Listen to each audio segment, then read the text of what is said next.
Jonathan Shanin and Seth Warren, and each of them, former professional kayakers, have now taken their passions and are reaching out to others with it. Ladies and gentlemen, Jonathan Shanin.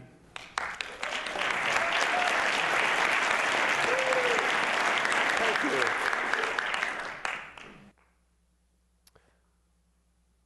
Okay. I love kayaking.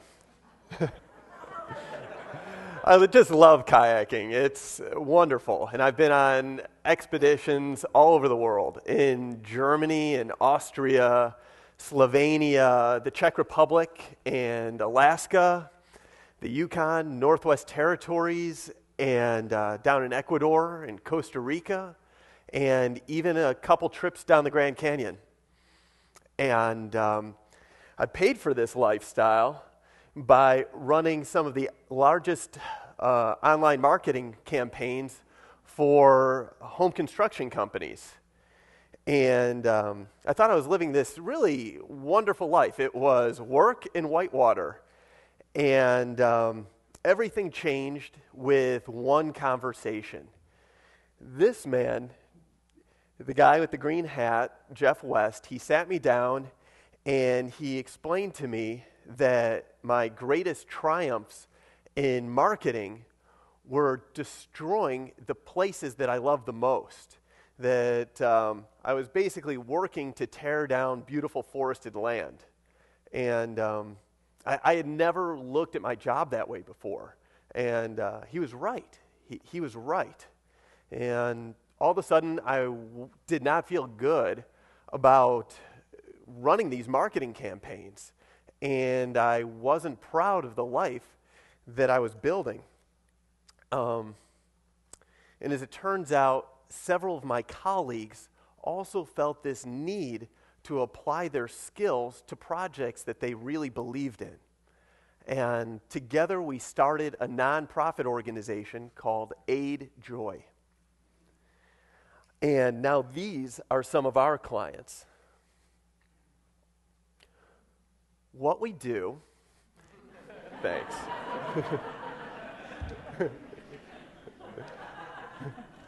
We solve one dire problem in the world at a time. And we do this by applying our expertise in marketing and journalism and technology to charities all over the world. And we give all this stuff for free. Right now, our focus is in the Peruvian Amazon. And if someone wants to see a doctor, they need to get in a dugout canoe and paddle for 2 to 3 weeks in order to see that doctor. And the scene that we're about to watch is really when they get to that hospital. Let's watch the video.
So we're fixing this problem, and we have some help.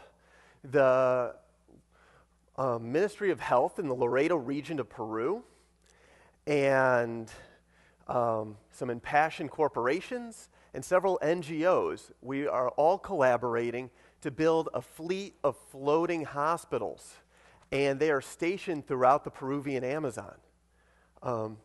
It's been a tremendous amount of work to take us to this point. And one of the things that I've learned along the way is that if you're able to incorporate your passions and your beliefs into your career, really unbelievable things can happen. And that's my idea worth spreading. Thank you.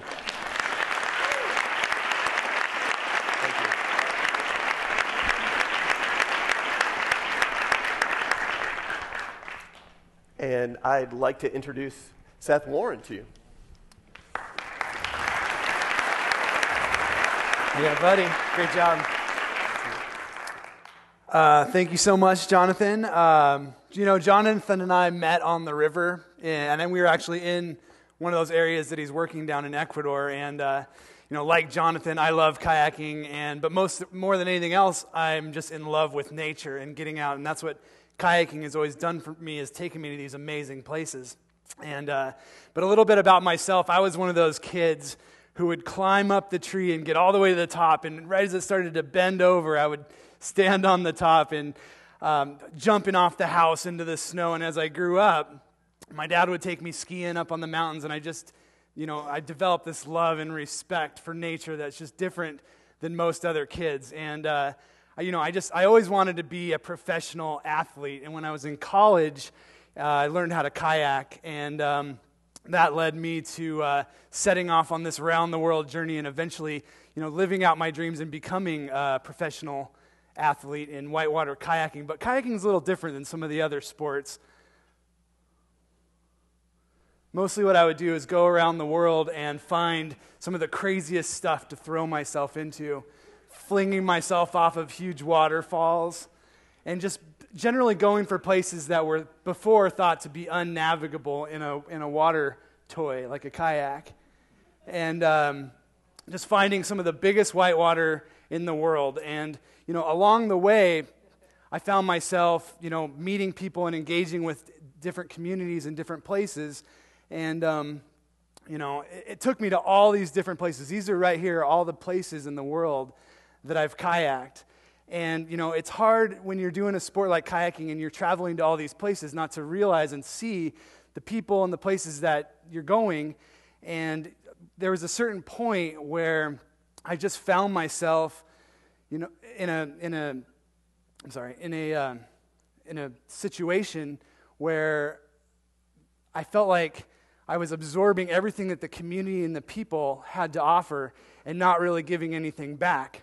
And so I started to think about that, and it took me 50 plus countries of traveling, and all of a sudden I realized that I needed to do something more with my life. And it was a certain moment when I was in Uganda, and I ran into this woman, and she just had this sparkle in her eye. She came paddling up, and came to find out that, she would go on the weekends, she would go kayaking with us, and during the weekdays she'd go off and work on the front line of a war zone, helping people. And I wanted that in my life. I wanted that balance. That's what I realized about her, was that she had this sense of balance that was just extraordinary. And so I started thinking about it. I'm with my friend Tyler Broad at the time, and we had been dreaming about this endless summer trip to drive around the entire world on a kayaking expedition and just going kayaking the whole way. And we started to dream about ways that we could engage with the communities that we went through. And right about that time, I ran into somebody who was in an old beat-up van, and they were driving around on vegetable oil. And I thought to myself, this is at a time in 2005 when, climate change is just being accepted as a reality. We're at war for oil, and gas prices are higher than they've ever been. And this is, all three things directly relating to my life and what I wanted to do with my life. And so Tyler and I dreamed up a way to engage with the communities and essentially spread a message of sustainability as we drove through. And so we bought an old Japanese fire truck, and we built it into what our version of a dream vehicle, and incorporated a way to essentially run on any type of natural oil, and mostly recycled waste vegetable oils that we could collect at different restaurants. And this is, burning cleaner from the environment. We could show that it could be grown locally and also just picked up from the restaurants in the back with the trash. And so we set off to drive the longest petroleum-free road trip in history. And the biggest struggle that we had initially was how do we get our message out there? And so we started knocking on the door of schools and seeing if we could present our project to the students. And this led to bigger presentations that we would gather in a public place. And before long, we were contacted by the U.S. State Department, and they started organizing presentations that we would do in all kinds of different mediums, from all school assemblies, large public events, to major press conferences. And suddenly, here we are, two dirtbag kayakers. This is a picture in Bolivia, and we're talking to the coordinator of climate change, the Minister of Science and Technology, and the Minister of Environment for Bolivia in a meeting, and we're just spreading a very simple idea of sustainability. And we still got to kayak almost every single day. So,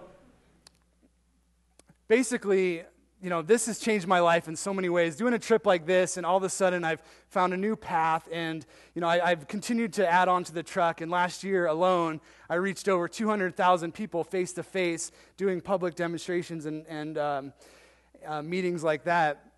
And everybody, the question that I always get is, well, what kind of an impact do you think that you can personally have on a community? And so one way that I've learned that for myself is I actually went and revisited in Mexico one of the first schools that we ever visited on our trip. So and I shot a little video about it, and I just wanted to share that with you.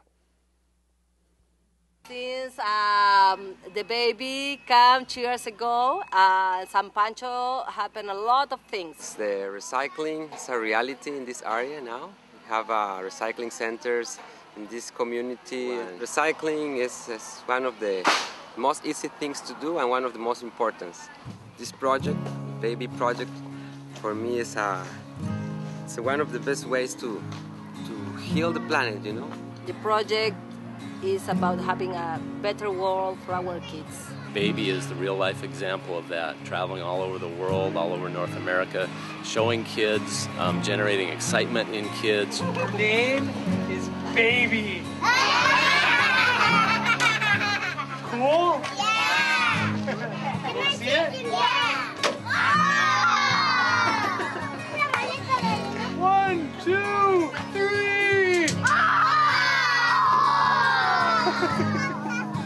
Teach the children, and education, it's a good pillar,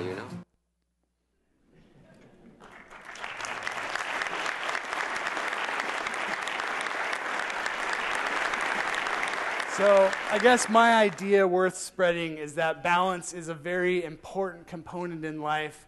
And, the minute you go one step away from doing things only for yourself, then suddenly the things that you do mean so much more, and you get so much more back out of it. But most importantly, fun is the name of the game. If you're not having fun, then you're not going to do anything to help anybody. So people need to find fun ways to do positive things in life. Thank you very much.